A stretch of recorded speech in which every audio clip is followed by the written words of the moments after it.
So I'm starting a new Steiner lecture cycle, Egyptian Myths and Mysteries, which is a lecture cycle that he gave in 1908. I'm just doing an electronic version of it. I don't have the actual hard copy, so I'm reading through a PDF version of it. So a little bit of context and background. Steiner was born in 1861 and died in 1925, March of 1925, of an intestinal illness. He was trained, of course, grew up in Austria, lived in Vienna or near it, and then eventually Weimar and Berlin, Darnach, all over the place. And he was trained in philosophy and the sciences. He went to a technical school, so his father was a railway engineer, so he had a very strong background in the sciences. As well as coming out of the German high philosophical tradition. But he had grown up knowing that he had clairvoyant abilities. He had seen the ghost of a woman in his family who had committed suicide, who appeared to him and asked him for help. And these were experiences that he couldn't tell anyone about for many, many decades. But he knew that the ghosts were real, just as Carl Jung did. Carl Jung grew up in the countryside. And there are reports in Memories, Dreams, Reflections where he saw, I remember this image of a ghost coming out of his mother's bedroom with a really weird shaped head. Jung was well acquainted with ghosts too, just as well as Rudolf Steiner. And indeed, there are a lot of interesting similarities between these two guys and their backgrounds and the worlds that they come out of. They come out of very similar backgrounds. They have very similar experiences. And indeed, Steiner joined up with the Theosophical Society in 1902, and he was with them for a decade, 10 years, all the way down to 1912 when he broke with them over the issue of Charles Leadbeater finding Jiddu Krishnamurti on one of the beaches in India and then declaring him as the reincarnation of Christ, where Steiner would not accept that. The Christ being was an absolutely unique event in his mythology and cosmology.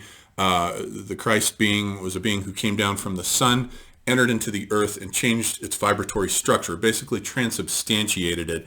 And this was a one-time only event that occurred in the middle of what he calls the Greco-Latin civilization. And so he wasn't going to accept any of this, not going to have anything to do with it. So he broke with them, the Theosophical Society, with whom he had been for 10 years, organizing the German section of it in Berlin, giving lecture after lecture. In 1903 or 4, he wrote a book called Theosophy, which I might do a series on, where he analyzes the various aspects of the subtle body, soul, and spirit, and all the various aspects of the different subtle bodies. And then that was 1903-04, and then in 1904 he published Cosmic Memory, which is his early version of the evolution and transformations of our solar system, going through a Saturn phase, to a sun phase, to a moon phase, finally to an earth phase. And then eventually this lecture series comes. In 1908, in 1909, he writes Outline of Esoteric Science, which I've just finished doing chapter by chapter on. Outline of Esoteric Science was written when he was in his late 40s, 47, 48, 49, right in there. And it is a complete summa, as complete as he could make it, sort of his Bible, his equivalent, let's say, of Tolkien's Silmarillion, his Bible that synopsizes his whole worldview.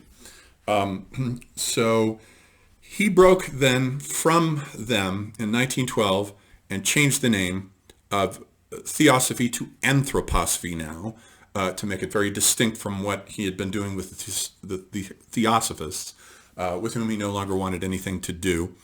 And in an interesting way, this does parallel Jung's relationship with Freud, which was going on also at about the same time.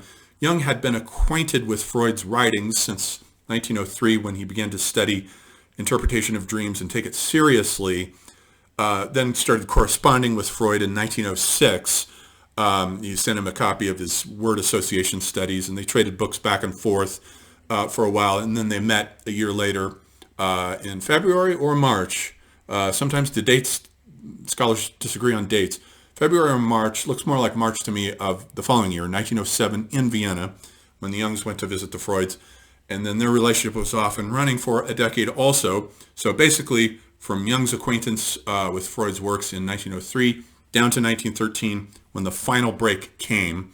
1912 is the crucial year, but the final break came with the fourth Congress of the Psychoanalytical Association that was given in Munich, in which at that conference Jung was still in the awkward position of having personally broken with Freud.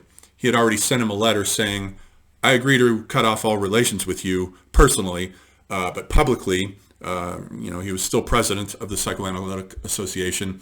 And at that conference, Freud's followers sat on one side of the room, Jung's followers sat on the other. Rilke showed up at that conference with Lou Andres Salome, and she introduced Rilke to Freud, who got along spectacularly, which is funny because, and Jung didn't meet him, which is funny because Rilke's whole worldview has much more in common with the mystical worldview of Carl Jung than it ever would with the rationalism and empiricism of Freud. Anyhow, so it's interesting, these parallels between Jung and Steiner and what was going on at about the same time in their lives. The break with Theosophy for Steiner and the break with Freud for Jung took place at about the same time. So anyhow, so this is 1908, and this is one of my favorite lecture cycles of Rudolf Steiner, Egyptian Myths and Mysteries. He goes through and discusses the relationship between the Egyptian civilization, which he calls the third post-Atlantean epoch, and its relationship to our civilization, which he calls the fifth post-Atlantean epoch. So as he starts out, he synopsizes his model a bit in this first lecture. That's what I'm going to talk about in this video, in which he says there was Atlantis, and there was an Atlantean catastrophe. At one point, the land that's currently at the bottom of the Atlantic Ocean was above the water thousands and thousands of years ago.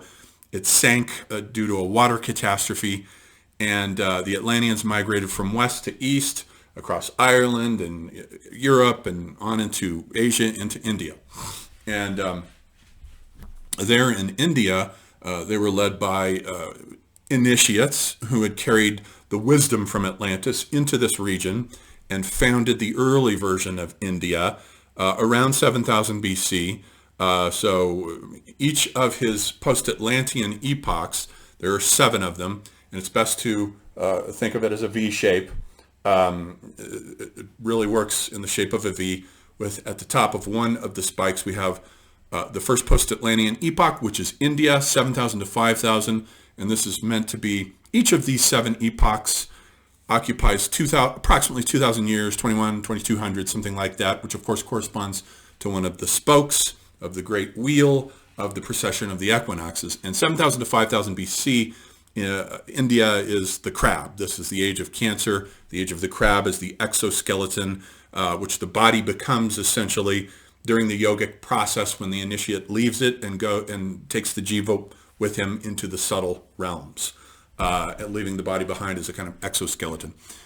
So it fits perfectly with the crab, 7,000 to 5,000 BC, and then 5,000 to 3,000 BC we have ancient Persia, where the precession now shifts into Gemini with the twins, and then we have the dualism that comes into being with the Zoroastrian cults, which is based on a dualistic mythology. The god Ahriman, who is the god of matter and evil and corruption, in opposition to the god of light, Ahura Mazda, and they are in an eternal 12,000-year struggle for possession over the stage of world history that has an absolute beginning and an absolute ending. It's not based on a cyclical wheel of eternal return, as the Indian model is. Then we have the Egyptian, and of course there's no basis for India going back that far unless you're talking about the Neolithic at places like Mergar, where they're just living in these sort of mud hut villages that have been exported from the Middle East. And at Mergar has the distinction of having been the first village site to domesticate cotton. But otherwise, there was nothing particularly special about it. But anyhow, and nothing in Persia can be pushed back that far. There's a Persian Neolithic as well, of course, which is very interesting and has been documented by Mary Sedegast in her wonderful book, Plato Prehistorian, which I'll be getting to do a chapter by chapter as well about her myth of Atlantis. So we'll get to that. So Egypt, 3,000, he calls it the Egypto-Chaldean civilization in the outline of esoteric science. Here, he says that it's the Egypto-Chaldean, Babylonian, Assyrian civilization, which really means two separate civilizations, not three or four. It's Egypt on the one hand and Mesopotamia on the other. The archaeology hadn't come in yet for the Sumerians. It was just now slowly filing in with Leonard Woolley's excavations in the 1920s. So the Sumerian civilization consists of the Sumerians and the Akkadians, the oldest Semites that we know of, two different ethnicities that are battling back and forth. They tear Mesopotamia apart in a series of civil wars that leaves them prey to marauders who come in, the Martu, who become the Babylonians, who are Semites also, who come in and then conquer them under Hammurabi the Great, 1790 BC. The Gilgamesh epic is a creation of one of their great writers whose name we do not know, 1750 BC, thereabouts. That's the old Babylonian version of the Gilgamesh epic. And then they're conquered by the Kassites, and then the Kassites by the Assyrians, and the Assyrians pass all this along down to the Persians, who date from about 1000 BC. And that's probably as far back as we could push Zarathustra, since the language of the Gathas that Zarathustra wrote is not that dissimilar from the language of the Rig Veda. So the two peoples cannot have been separated for very long. So Steiner's timeline is a little different. It's keyed to the precessions of the equinoxes rather than to archaeological data, which I don't think he bothered much about. So you have the first post-Atlantean civilization is India. The second post-Atlantean civilization going down the arc is Persia, and Egypt and Mesopotamia, or let's say the Egypto-Babylonian civilization, if we want to put it that way, is the third. Then the Greco-Latin civilization is at the vertex of the V, and it is unique, as we will see, in that this comes into being about the time of Homer. 747 BC is the date that he gives, and it lasts for a little over 2,000 years, down to about the year 1400 AD, when our civilization, the Western civilization, comes in as the fifth post-Atlantean epoch. And we're still in the midst of this civilization. There will be two more to come as we go up the second ladder of the vertex with the sixth and the seventh. The sixth, elsewhere, he says, will belong to Russia, and the seventh to a future American civilization, something emerging out of this continent. Now, so what he says in this first lecture is that these civilizations are in resonance with each other on the two ends of the spike, such that the seventh civilization, when it comes into being, will be in resonance with the first and the ancient Indian, and will repeat certain aspects of it, just as the sixth, going down the ladder, which will be the Russian civilization, will be in resonance somehow with the Persian, going down the other arc of the V. Those two will be in resonance. And now our civilization, the fifth post-Atlantean, is in a certain resonance with the Egyptian Mesopotamian civilization as the third. Those two are in resonance, whereas the Greco-Latin civilization is unique. It's not in resonance with any other civilization, and it has the unique privilege of being situated for the Christ event that comes straight down into the middle of this and transubstantiates the earth and makes possible for the first time a new paradigm of love that will transform the cosmos of wisdom that we have inherited through what he describes in cosmic memory as the transformations of the solar system through the Saturn phase, the Sun phase, the Moon phase, and now the Earth phase. So now the point that he wants to make in this lecture is that in a certain way, we, as the fifth post-Atlantean civilization, are in resonance with the third, the Egypto-Babylonian, especially Egypt.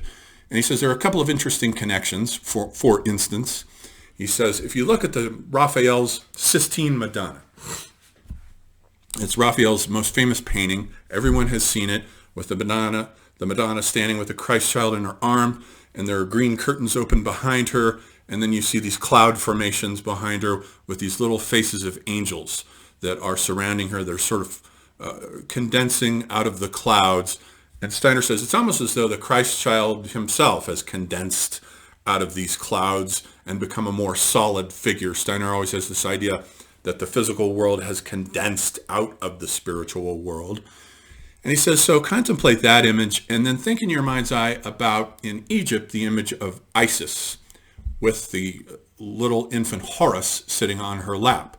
He says, is there not a connection there? Is there not a resonance between these two images?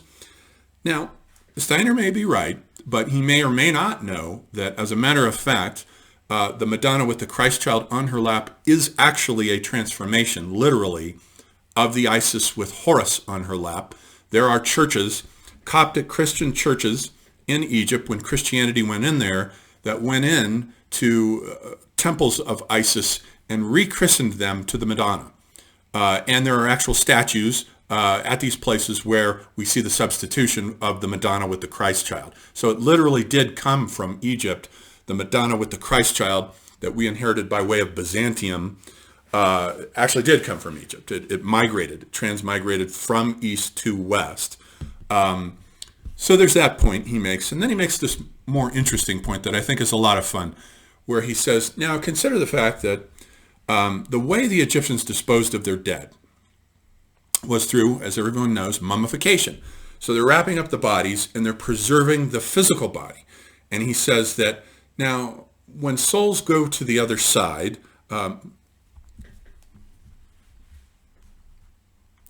when they go to the other side, they are still there and they can still see the physical world, and they can look down at the physical body and they can see that the body has been preserved, and this has an effect on them.